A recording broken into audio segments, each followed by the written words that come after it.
오늘 우리에게 주시는 하나님의 말씀은 예레미야 13장 말씀입니다. 예레미야 13장 말씀, 제가 가진 성경으로는 구약 성경 1070쪽에 있습니다. 우리 다 같이 드라마 바이블로 함께 듣고 은혜 나누도록 하겠습니다. 제 13장. 여호와께서 이와 같이 내게 이르시되, 너는 가서 뱃띠를 사서 내 허리에 띠고 물에 적시지 말라. 내가 여호와의 말씀대로 띠를 사서 내 허리에 띠니라. 여호와의 말씀이 다시 내게 임하여 이르시되, 너는 사서 내 허리에 띈 띠를 가지고 일어나 유브라데로 가서 거기서 그것을 바위 틈에 감추라. 내가 여호와께서 내게 명령하신 대로 가서 그것을 유브라데 물가에 감추니라. 여러 날 후에 여호와께서 내게 이르시되, 일어나 유브라데로 가서 내가 네게 명령하여 거기 감추게 한 띠를 가져오라. 내가 유브라데로 가서 그 감추었던 곳을 파고 띠를 가져오니 띠가 썩어서 쓸 수 없게 되었더라. 여호와의 말씀이 내게 임하니라. 이르시되, 여호와께서 이와 같이 말씀하시니라. 내가 유다의 교만과 예루살렘의 큰 교만을 이같이 썩게 하리라. 이 악한 백성이 내 말 듣기를 거절하고 그 마음에 완악한 대로 행하며 다른 신들을 따라 그를 섬기며 그에게 절하니 그들이 이 띠가 쓸 수 없음같이 되리라.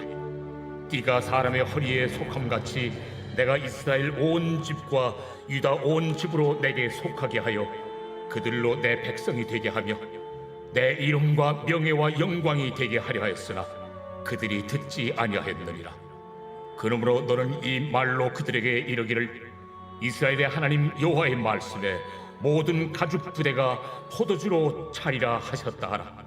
그리하면 그들이 내게 이르기를, 모든 가죽 부대가 포도주로 찰 줄을 우리가 어찌 알지 못하려 하리니 너는 다시 그들에게 이르기를, 여호와의 말씀에 보라, 내가 이 땅의 모든 주민과 다윗의 왕위에 앉은 왕들과 제사장들과 선지자들과 예루살렘 모든 주민으로 잔뜩 취하게 하고 또 그들로 피차 충돌하여 상하게 하되 부자 사이에도 그러하게 할 것이라. 내가 그들을 불쌍히 여기지 아니하며 사랑하지 아니하며 아끼지 아니하고 멸하리라 하셨다 하라. 여호와의 말씀이니라. 너희는 들을지어다. 귀를 기울일지어다. 교만하지 말지어다. 여호와께서 말씀하셨습니다. 그가 어둠을 일으키시기 전, 너희 발이 어두운 산에 거치기 전, 너희 바라는 빛이 사망의 그늘로 변하여 침침한 어둠이 되게 하시기 전에 너희 하나님 여호와께 영광을 돌리라. 너희가 이를 듣지 아니하면 나의 심령이 너희 교만으로 말미암아 은밀한 곳에서 울 것이며 여호와의 양떼가 사로잡힘으로 말미암아 눈물을 흘려 통곡하리라. 너는 왕과 왕후에게 전하기를, 스스로 낮추어 앉으라. 관 곧 영광의 면류관이 내려졌다 하라. 네겝의 성읍들이 봉쇄되어 열자가 없고 유다가 다 잡혀가되 온전히 잡혀가도다. 너는 눈을 들어 북방에서 오는 자들을 보라. 내게 맡겼던 양떼, 내 아름다운 양떼는 어디 있느냐? 너의 친구 삼았던 자를 그가 내 위에 우두머리로 세우실 때에 내가 무슨 말을 하겠느냐? 내가 고통에 사로잡힘이 산고를 겪는 여인 같지 않겠느냐? 네가 마음으로 이르기를, 어찌하여 이런 일이 내게 닥쳤는고 하겠으나 내 죄악이 크므로 내 치마가 들리고 내 발 뒤꿈치가 상함이니라. 구수인이 그의 피부를, 표범이 그의 반점을 변하게 할 수 있느냐 할 수 있을진데 악에 익숙한 너희도 선을 행할 수 있으리라. 그러므로 내가 그들을 사막 바람에 불려가는 검불같이 흩으리로다. 이는 내 몫이요 내가 헤아려 정하여 내게 준 분깃이니 내가 나를 잊어버리고 그 짓을 신뢰하는 까닭이라. 그러므로 내가 내 치마를 내 얼굴에까지 들쳐서 내 수치를 드러내리라. 내가 너의 간음과 사악한 소유와 들의 작은 산 위에서 내가 행한 음란과 음행과 가증한 것을 보았노라. 화 있을진저 예루살렘이여, 네가 얼마나 오랜 후에야 정결하게 되겠느냐. 아멘. 예언자들이 하나님의 말씀을 예언자들이 하나님의 말씀을 전할 때에 말로 많이 전했지요. 오늘 우리가 성경 말씀을 들을 때에도 목소리를 통하여서 하나님의 말씀을 전했겠구나 하는 생각들을 많이 하게 됩니다. 그렇지만 예언자들은 말로만 전한 것이 아니고 상징 행위라고 불리는 행동을 통하여서도 말씀을 전했습니다. 상징 행위를 통하여서 예언자는 자신이 선포한 말씀을 보다 인상 깊게 보여줄 수 있었을 거예요. 목사님들께서 말씀을 전하실 때에 손동작도 하면서 말씀을 전하는 거랑 그냥 가만히 이렇게 딱 잡고 이제 말씀을 전할 때랑 저희가 느끼는 생동감이 다르지 않습니까? 그래서 행동을 통하여서 말씀을 전할 때에 백성들이 보다 말씀을 생동감 있게 받아들일 수 있었을 것이다 하는 생각들을 해볼 수가 있고요. 또한 시각적인 그 상징 행위를 통하여서 이 말씀이 앞으로 어떤 방식으로 이루어질 것인지 시각적으로 보여주는 그런 효과도 만들어낼 수 있었을 것이다 하는 이야기들을 많이 합니다.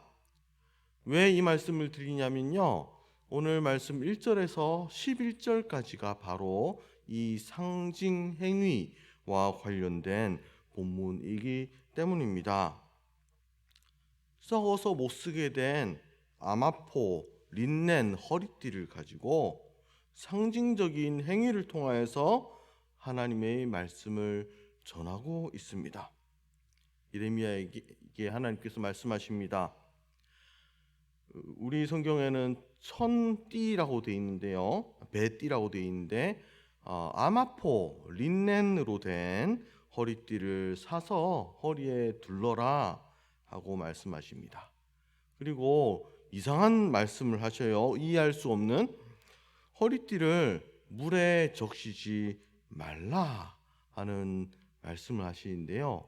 이 말씀의 뜻이 무엇인지 구약학자들 사이에서도 그 생각이 의견이 조금 갈리는 부분입니다.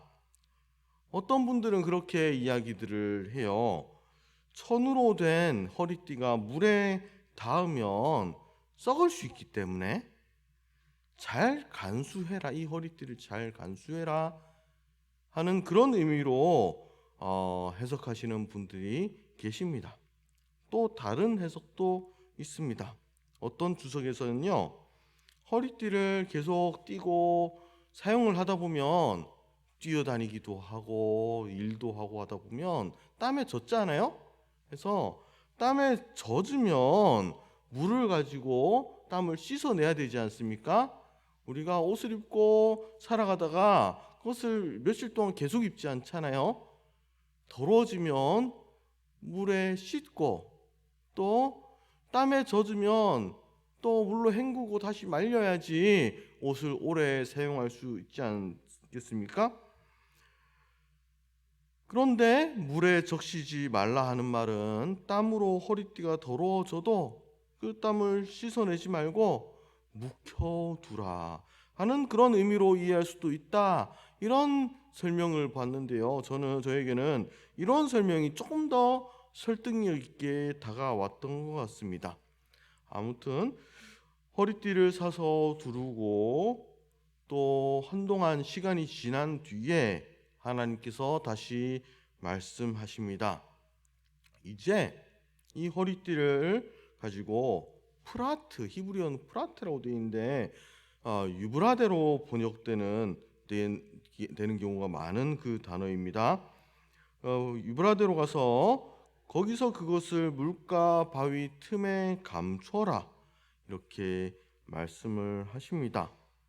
그리고 여러 날 뒤에 다시 프라트로 가서 감춘 허리띠를 가져오라 말씀하셔서 가 보았는데 예레미야가 이 당시에 바로 유브라데 강까지 가서 이 행동들을 했는지에 대해서는 또 여러 가지 그 설명들이 있어요. 왜냐하면 그 당시가 전쟁 중이고 정치적으로 굉장히 불안정한 상황이었기 때문에 예레미야가 과연 걸어서 30일은 가야 되는 유브라데 강까지 가서 2번을 왔다 갔다 할 수 있었겠는가 하는 그런 의견들이 있습니다. 그래서 이 예레미야 갔던 곳이 바로 유브라데였나? 그렇지 않고 예루살렘에 있는 파라라는 작은 하천에 가서 숨기고 다시 나중에 가서 찾고 이런 일들을 했을 가능성을 이야기하는 분들도 계세요. 그리고 다른 한편 유브라데로 갔다 했을 때 의미가 살아나는 그런 부분도 있습니다. 왜냐하면 이스라엘 백성들이 타락하고 썩어서 못 쓰게 되는 그런 민족들이 되었을 때에 이스라엘 사람들이 잡혀갔던 곳이 바로 유브라데 강가, 바벨론 강가로 잡혀갔기 때문에 예레미야 선지자가 유브라데 강가로 2번 갔다는 의미는 이 백성들이 나중에 벌로 그 유브라데 강가로 잡혀가게 될 것이라는 그런 상징적인 의미로 그 이해할 수도 있는 여지가 있다고 하기 때문에 굉장히 오늘 말씀은 여러 복합적인 의미가 있고 우리가 깊이 말씀의 의미를 생각해야지 우리가 비로소 다 이해할 수 있을 것 같습니다. 아무튼 예레미야가 파라 하천으로 갔든 유브라데 강으로 갔든 예레미야가 시간이 걸린 뒤에 발견한 허리띠는 쓸 수가 없는 상태가 되었습니다. 이 상징 행위만 보면 우리가 그 뜻을 다 이해하기가 어려웠을 거예요. 그런데 다행히 하나님께서는 그 뜻을 설명해 주십니다. 하나님께서 이렇게 말씀하셔요. 내가 유다의 교만과 예루살렘의 큰 교만을 이같이 썩게 하리라. 이 말씀을 좀 더 이해하기 위해서 배경 설명을 좀 드리면요. 당시 사람들에게 있어서 그리스 로마 그림 같은 것들 보면 큰 천을 두르고 허리띠를 띠는 그런 형태의 옷을 입지 않습니까? 그래서 허리띠는 굉장히 중요한 역할이었고요. 좋은 허리띠를 띈다는 것은 굉장히 자랑스러운 일이었습니다. 오늘날에도 스포츠 경기에서 권투 챔피언들이 챔피언 벨트를 메고 뽐내지요. 아주 멋있게 장식된 그런 벨트를 띠고 막 이러면서 자신의 힘과 또 명예를 자랑하지 않습니까? 또 많은 사람들이 명품 가방, 명품 백, 명품 가방 또 명품 옷 등을 입으면서 굉장히 뽐내는 그런 모습들, 이것과 비슷한 것이라고 생각을 하면 됩니다. 개역 성경에서 배띠로 번역된 아마포 허리띠, 린넨 허리띠, 이것은 옛날이나 오늘날이나 굉장히 귀한 천이었습니다. 우리가 고급 호텔 같은 데를 가면 린넨으로 만든 그런 이불들을 사용한 것들을 볼 수가 있거든요. 딱 그 속에 누워보면 굉장히 폭신폭신하고 굉장히 좋지 않습니까? 그래서 이 바로 린넨으로 아마포로 만든 허리띠를 띈다 하면 얼마나 자랑스럽고 좋겠습니까? 근데 아무리 그런 고급 제품이 있더라도 이게 썩어버리면 쓸 수가 없는 거예요.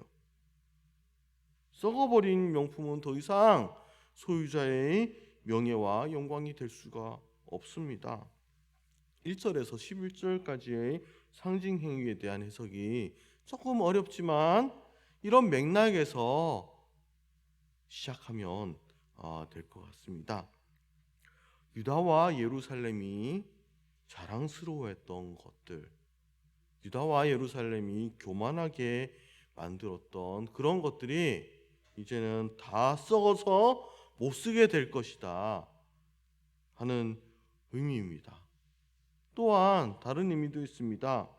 하나님께서 유다와 예루살렘을 명품 허리띠와 같이 자랑스럽게 여기고자 하셨는데 하나님의 백성들이 썩어서 못 쓰게 된 그런 안타까운 상황에 대한 탄식, 하나님의 탄식, 속상한 마음, 안타까운 마음, 그런 것들을 동시에 보여주는 중의적인 의미가 되겠습니다.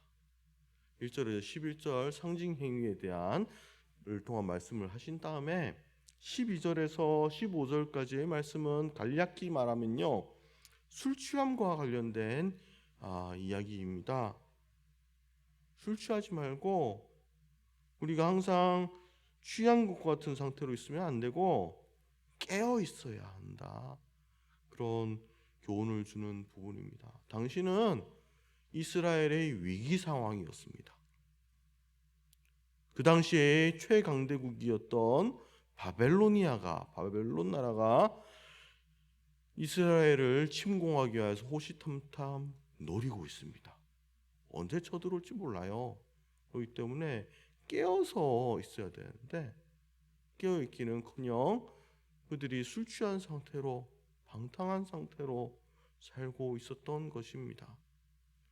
오늘날이 한국교회의 위기라고들 말하기도 합니다. 당시에 이스라엘 사람들이 처해 있던 상황들처럼요. 비슷한 상황이라면 우리도 그 말씀의 뜻을 깊이 깨달아서 우리에게 적용해야 되겠죠.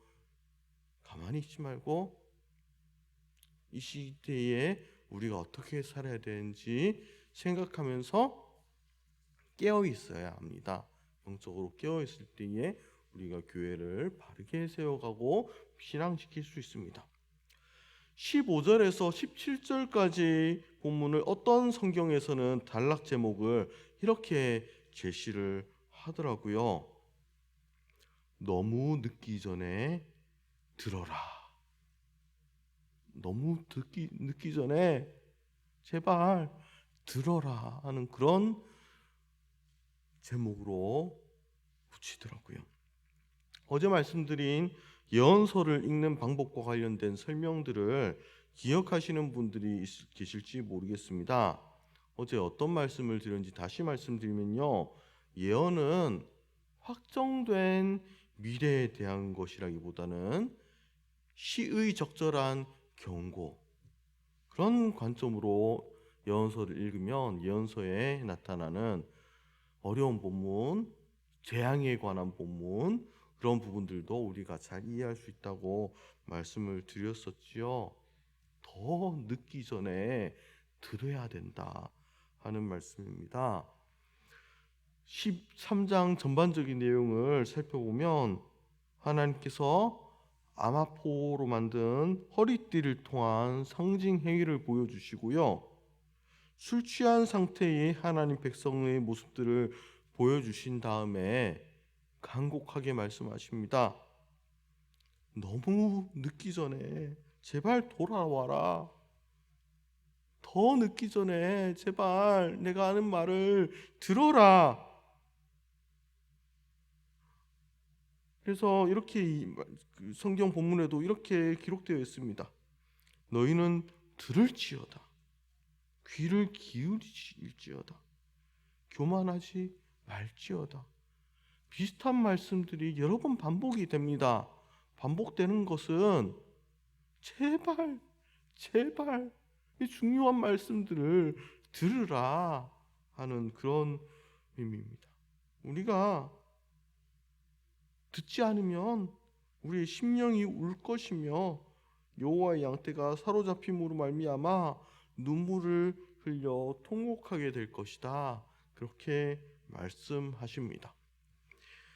마지막으로 18절부터 27절까지의 말씀은 불순종하는 자들에게 내리는 징벌 내용을 보여주고 있습니다. 여기에서 제시되는 불순종의 내용은 비참합니다. 우리는 때로 성경에서 이런 부분들을 읽을 때마다 마음이 어렵습니다.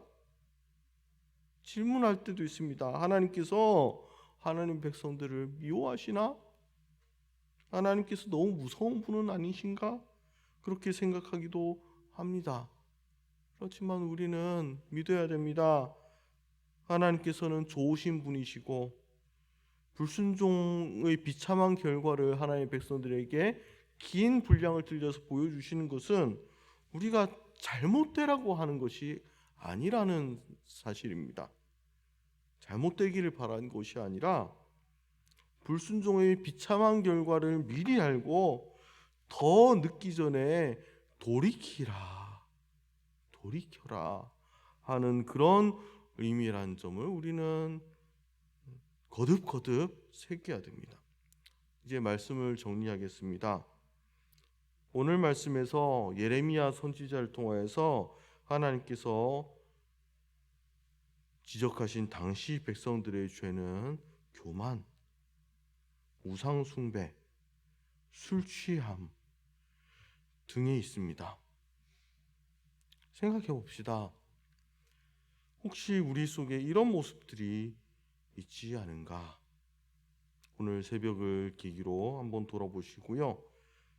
혹시 비슷한 모습이 발견된다면 거듭거듭 말씀하시는 하나님 말씀 따라서 회개하고 돌이켜 하나님께서 주시는 축복을 온전히 누리는 우리 모든 성도님들 되시기를 주님의 이름으로 축원합니다. 기도하겠습니다. 하나님 감사합니다. 상징 행위를 통한 말씀이라서 어려운 측면도 있지만 그래도 2600년 전에 말씀하신 하나님께서 오늘 이 시간에도 성경을 통하여서 저희들에게 말씀해 주시니 감사합니다.